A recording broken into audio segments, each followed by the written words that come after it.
Let us adore the Lamb.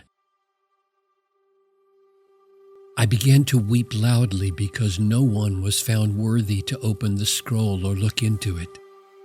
Revelation 5:4. Have you ever thought of your prayers as the aroma of heaven? This is the picture we get when we read Revelation 5. Here's a glimpse of life in heaven. In Revelation 5, we see God Almighty on the throne with a scroll in his hand. The scroll had 7 seals. They all had to be pulled off before the scroll could be opened. I think the opening of the scroll represents the final days of history, and the pulling off of the 7 seals represents the kind of history we will pass through as we move toward those last days.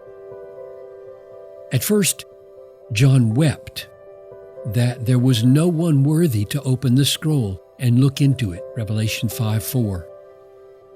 But then one of the elders in heaven says, "Weep no more, because the Lion of the tribe of Judah, the Root of David, has conquered, so that he can open the seal and its 7 seals," Revelation 5:5.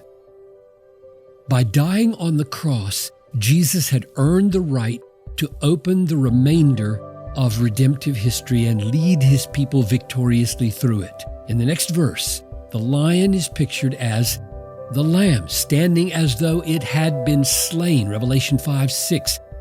Isn't this a beautiful image of Jesus' victory on the cross, standing, not lying, though it had been slain?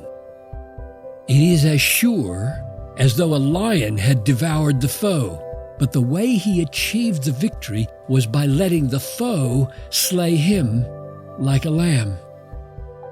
So now the Lamb is worthy to take the scroll of redemptive history from God's hand and open it. This is such a kingly act that the 24 elders of heaven, God's worship council as it were, fall down before the Lamb in adoration. And do you know what the golden bowls of incense are? Verse 8 says, "They are the prayers of the saints." Does not this mean that our prayers are the aroma of heaven, sweet smelling before the throne of God and before the Lamb? I am strengthened and encouraged to pray all the more often and all the more vigorously when I think that my prayers are being assembled and stored up in heaven and offered to Christ repeatedly in heavenly acts of worship. Let's all bless and honor and adore Christ here below with our prayers, and then doubly rejoice that the worship council of heaven offers them again to Christ as sweet-smelling incense before the Lamb who was slain.